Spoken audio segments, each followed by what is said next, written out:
Let's go to the next one. The president assures there will be free, fair elections, free, fair, and transparent elections. Now, the Daily Guide has a story here. It says, on the 2024 SONA, I'll ensure free, fair elections, is Akufo-Addo. All right, the story is on page 3 of the Daily Guide, and I'll just read just a little beginning bit of it.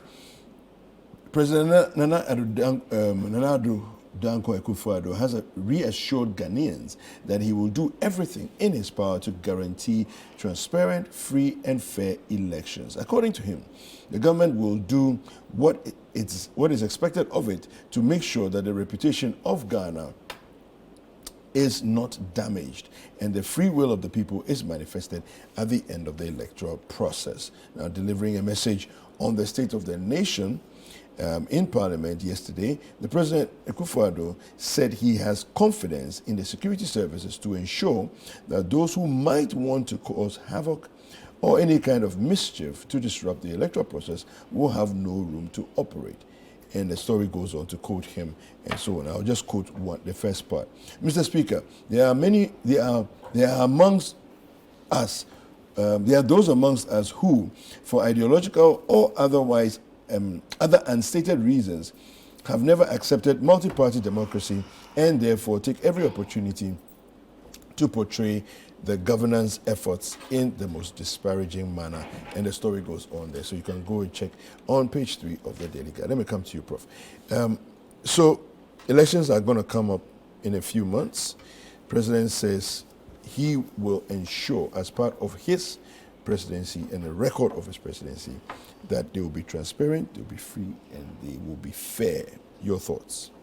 Okay, thank you. Before I give my thought, I hope we are all here to discuss the issues that affect us as Ghanaians. And also the fact that there are 2 political parties being represented here. And in time allocation, same time is allocated to both or each of the panelists. Now, when I was talking, you allowed me less than 5 minutes submission. When Ellen was talking, she spent more than 15 minutes in discussing whatever she had to say. I feel the time allocation is not fair. You are choosing and picking, which I also want to express my displeasure about it. I would want to say that for panelists to discuss issues, they should be allotted the same time to discuss and bring out their points. But trying to more or less like gang or direct the panelists' discussion. What do you see as my role on the set? What do you understand as my role on the set? Yes, your role, yes, is you are the host. You are the host, but nevertheless, not just a host, a host and moderator of the segment. Yes, and also you do realize that we have topics that we are discussing. Yes, which were sent to us. And the topics were sent to you ahead of time. Yes, and the topic and if you decide to stray and talk about your own things and set your own topics to answer your own questions, I have reserved the right to guide you and bring you back. Good. And if you won't go along with that, I also reserve the right to move on to talk about the topic. Good. The topic I received yesterday was the fact that we are going to discuss the State of the Nation address that the President gave. And so what I said or mentioned or discussed wasn't outside the State of the Nation address. When I was talking, you gave me less than 5 minutes, and you moved on. You say you don't want to talk about you say you don't want to talk about tracker. Meanwhile, these are the topics that we have here. Why would you not discuss issue of corruption that the president didn't talk about? Why would you not talk about it? The unemployment that we have seen skyrocketing. Why would we not discuss it? Is that not affecting Ghanaians? The hardship we are experiencing, are you not feeling it? Maybe your pocket is being lined. So it's not an issue to you. But for me, it's an issue to an ordinary Ghanaian. It's an issue that we wanted to hear something something that the president would say to console us.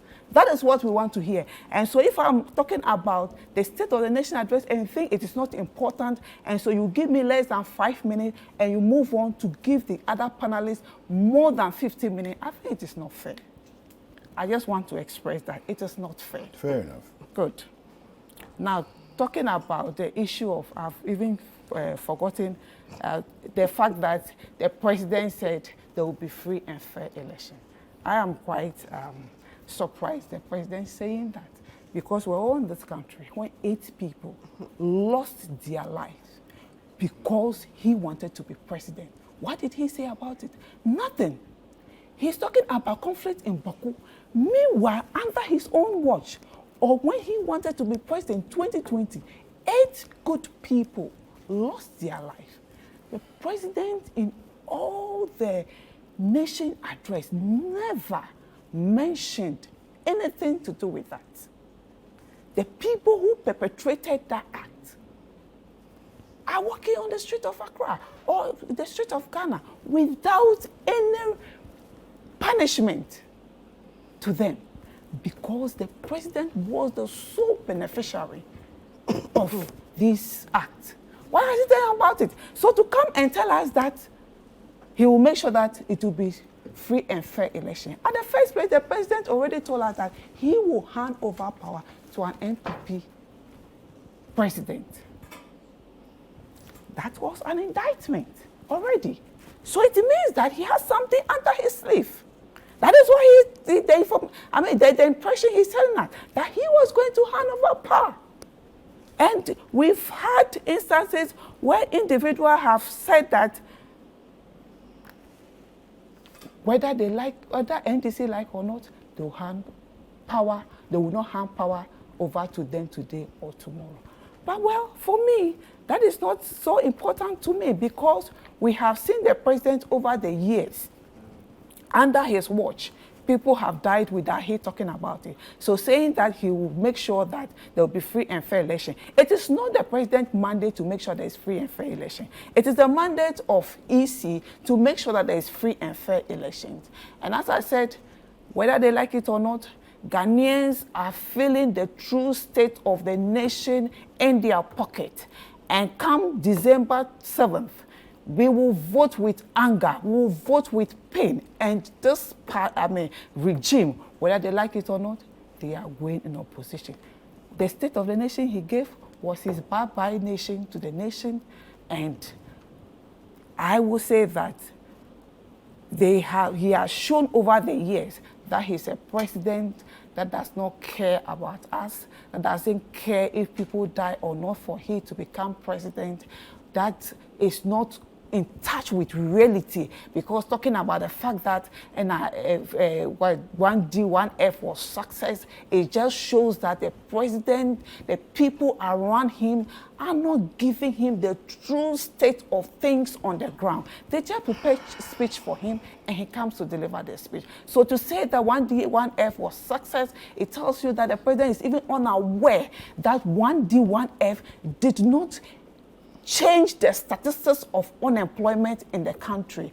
He is not able to even mention corruption, because under his watch, we have seen people swim, or this regime swimming in corruption, that his own person he appointed now referred to him as mother serpent of corruption. So he couldn't even talk about unemployment. And that is the true state of the nation. So talking about free and fair election, for us, it is nothing new. He says one thing and does another. And that is what we saw 2020. 8 people died and the president didn't bother to even mention. Let's talk about going to console with the family that lost their beloved one. All right. Ellen, a quick one on this one.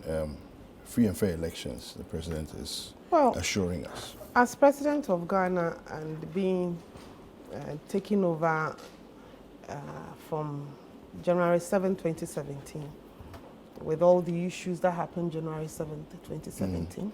If you remember, that was when the NDC, led by their then secretary, now chairman, came to tell Ghanaians that they had won, pulled out all their young people to come and burn ties in front of the EC's office, if you do remember, when they obviously knew that they had lost. They hadn't just lost, they had lost miserably. They couldn't even collate their own results. And the chairman called out the young people there to come out. And if you remember, the police at that time protected the Electoral Commission, and those young people were bathed with hot water and a lot of things. I mean, that is the situation in which this president took over, when obviously he had won by 1 million votes. So if this president is telling you today that unlike his predecessor, who is seeking to come back after pretending that sort of fiasco, he would make sure that this election, to the best of his ability, as commander of the Armed Forces of Ghana is supposed to do, he will make sure that the elections are free, and he will do that by making sure that the election, the Electoral Commission has all the things that they need to conduct a free and fair election, and that they are independent as they are supposed to be, and they are. He will make sure it is done. He will make sure that whoever the Ghanaian people decide to vote for, he, President Nana Akufo-Addo, would hand over power to that person. Okay. What President Nana Akufo-Addo has said years, and he has continually said it, and I totally agree with him, that as a president who was brought into power by the NPP party, he will do everything humanly possible to make sure that he hands over to his very competent, incorruptible vice president and the flag bearer of the NPP, Dr. Bawumia. But then if the people of Ghana decide that that is not the case, the president, by the constitution and by his nature, even as a statesman, and by his nature as a patriot, and by his nature as somebody who believes in democracy, cannot do anything about it. Fair enough, that's true. So as for having a free and fair election, we are going to have it. But this free and fair election would be won by Dr. Bawumia, because the MPP is a damn serious political party. We are on the ground. We are telling Ghanaians what we have done. We are giving them the reasons, logical reasons, why they should continue voting for us and keeping us in power. The MPP is not going around throwing tantrums. Neither are we going around insulting people all over. When we put out a policy, we are able to explain the policy to Ghanaians. We are able to tell Ghanaians why we think we should do this. Okay. That is the government in waiting that is coming. Right. So if you sit there as an opposition party, and instead of getting your act together, making sure that the things that you need to be able to know the number of votes you got, so that you will not call young people out again, you are not doing that, and you are sitting here accusing President Akufo-Addo, who has finished his term, that he is going to, rig the elections? So she gets serious. Just